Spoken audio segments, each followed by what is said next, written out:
Assalamualaikum warahmatullahi wabarakatuh. Perkenalkan, nama saya Hamizan Afza Ali Suroki dari kelompok Bootstrap.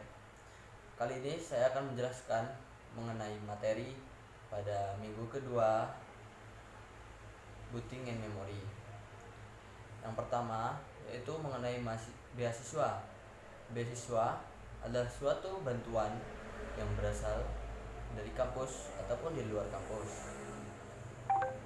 Beasiswa sendiri yang ada di UTM yang bekerja sama dengan UTM ada dua. Yang pertama yaitu beasiswa Bank Indonesia dan yang kedua adalah beasiswa Jarum. Untuk beasiswa Bank Indonesia, salah satu penerimanya yaitu Kak Fitri Naila Anwar. PSBI atau disebut Program Sosial Bank Indonesia tujuannya untuk meningkatkan kualitas masa depan SDM Indonesia dengan harapan dalam mendukung biaya pendidikan dan tunjangan studi. PSBI sendiri memiliki tujuan untuk meningkatkan partisipasi pendidikan di Indonesia. Syarat-syarat yang harus dipenuhi untuk mendapatkan beasiswa yaitu yang pertama harus mahasiswa aktif, D3, D4 ataupun S1. Memiliki jumlah minimal SKS 40 atau setara dengan 3 semester.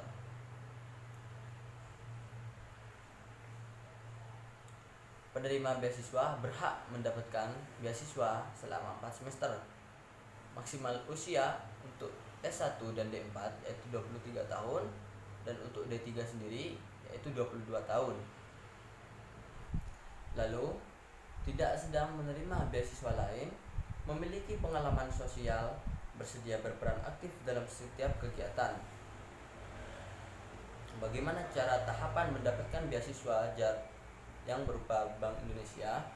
Yaitu yang pertama, sosialisasi. Yang kedua, seleksi yang berupa administrasi. Yang ketiga, seleksi kedua yang berupa wawancara. Yang keempat, merupakan pengumuman. Tips mendapatkan beasiswa Bank Indonesia. Yang pertama, memahami isi resume pribadi dan motivation letter. Yang kedua, apabila lolos seleksi dan tahap wawancara, kurangi rasa gugup dan kembangkan rasa percaya diri. Yang ketiga, mempersiapkan pertanyaan jawaban untuk berbagai pertanyaan yang akan diajukan. Yang keempat, sampaikan kelebihanmu dan yakinkan interview. Yang kelima, jika ditanya kekurangan, jawab dengan jujur serta berikan solusi terhadap kekuranganmu. Yang keenam, kurangilah rasa insecure. Beasiswa Bank Indonesia sendiri memiliki suatu komunitas yaitu bernama Genbi, komunitas penerima beasiswa Bank Indonesia. Genbi di sini memiliki beberapa divisi, yaitu yang pertama divisi pendidikan, divisi humas dan publikasi, divisi lingkungan hidup, divisi kesehatan masyarakat, divisi kewirausahaan, dan divisi PSDM. Lalu ada yang namanya beasiswa Jarum. Apa itu beasiswa Jarum? Beasiswa ini ditujukan untuk mahasiswa yang aktif dan berprestasi. Penerima beasiswa ini biasanya disebut dengan beasiswa Jarum. Untuk keuntungan beasiswa Jarum sendiri yaitu yang pertama, mendapatkan dana 1 juta per bulan dalam 1 tahun. Yang kedua, soft skill training. Yang ketiga, karakter building. Syarat-syarat menerima beasiswa Jarum yaitu yang pertama, memiliki catatan akademik yaitu IPK 3,2 dari semester awal hingga semester 3. Yang kedua yaitu aktif dalam berorganisasi. Bagaimana proses seleksi beasiswa Jarum? Yang pertama, registrasi online di web Jarum. Yang kedua, minimal semester 4. Yang ketiga, jika lulus seleksi, ada online written, logical test, intelligent test. Dan yang keempat, berakhir pada interview. Ya, untuk selanjutnya yaitu materi informatika juara yang ditulis oleh Kak Galib, Kak Huda, di mana Kak Huda sendiri memiliki pengalaman sebagai pemenang Swift Student Challenge 2022 di Apple, yaitu dengan membuat aplikasi yang akan diseleksi mengenai kemanfaatan aplikasi tersebut. Bagaimana tips untuk mudah pembelajaran?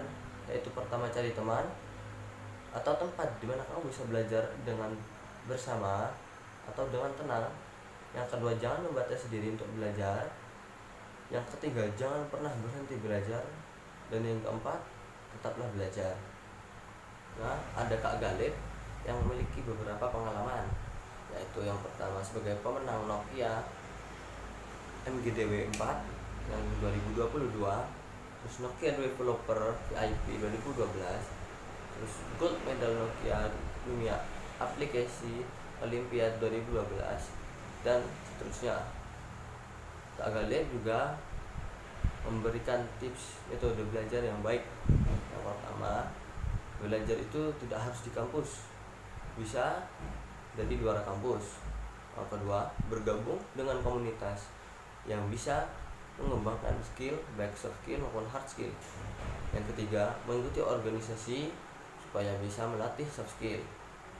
Yang keempat, jangan berpuas diri dengan hasil yang didapatkan. Tiga, yaitu ada materi teknik persidangan yang dijelaskan oleh Kak Lutfi dan Kak Dio. Yang pertama, persidangan itu didefinisikan sebagai pertemuan formal organisasi guna membahas masalah tertentu untuk menghasilkan keputusan yang dijadikan sebagai sebuah ketetapan. Ada 3 jenis persidangan, yaitu sidang pleno, yaitu sebagai sidang pembuka pembahasan peraturan persidangan. Yang kedua itu sidang komisi, yaitu sidang yang dilakukan secara terbatas guna pemantapan ide. Yang ketiga yaitu sidang paripurna, itu sidang untuk mengesahkan atau memparipurnakan keputusan. Ada beberapa metode persidangan, yaitu yang pertama skorsing atau pending, merupakan metode penundaan sidang untuk sementara waktu. Yang kedua lobby, yaitu metode sidang yang bentuk kompromi menyelesaikan perbedaan. Yang ketiga ada deadlock, di mana keadaan musyawarah sudah tidak memenuhi kata sepakat. Yang keempat ada walkout, yaitu keluar dari sidang karena tidak setuju. Yang kelima ada voting, yaitu pemilihan suara terbanyak. Dan yang keenam ada PK, peninjauan kembali. Tata tertib dalam persidangan yaitu dijelaskan dalam persidangan bahwa tata tertib ini dibuat dan disepakati bersama oleh peserta persidangan dengan memperhatikan aturan umum organisasi. Peserta sidang ada 2, yaitu peserta sidang penuh memiliki hak bicara, hak suara, hak memilih, dan hak dipilih. Dan yang kedua adalah peserta sidang peninjau, yaitu adalah peserta yang hanya untuk bertanya, mengeluarkan pendapat, dan mengajukan usulan kepada pimpinan baik secara lisan maupun tertulis. Untuk pimpinan sidang sendiri dipimpin oleh presidium. Presidium sendiri dipilih melalui sidang pleno yang dipandu oleh panitia. Presidium harus menaati tata tertib yang berlaku. Presidium sendiri ada 3, yaitu presidium pertama, kedua, dan ketiga. Sebagai presidium pertama, tugasnya yaitu sebagai pemimpin jalannya persidangan.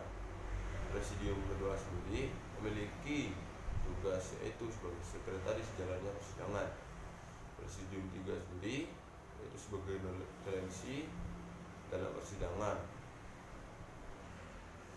Ada beberapa macam ketukan di dalam persidangan, yaitu 1 kali ketukan. Fungsinya yang pertama yaitu untuk mengesahkan keputusan poin per poin. Yang kedua yaitu mencabut ketukan terdahulu yang menghalangi kekeliruan. 2 kali ketukan yaitu untuk pending atau skorsing, atau untuk mencabut pending dan skorsing. 3 kali ketukan. Ketukan ini biasanya digunakan sebagai pembukaan dan penutupan persidangan. Lalu ada beberapa macam interupsi. Biasanya interupsi ini digunakan untuk memotong pembicaraan orang lain atas persetujuan pimpinan sidang. Yang pertama ada point of clarification, yaitu menjernihkan atau memberikan klarifikasi terhadap pokok pembahasan persidangan. Yang kedua ada point of information, di mana memberikan informasi mengenai pokok pembahasan persidangan. Yang ketiga ada point of order, di mana memberikan penegasan mengenai pokok pembahasan. Yang keempat ada point of personal privilege, yaitu meminta kembali pemulihan nama baik.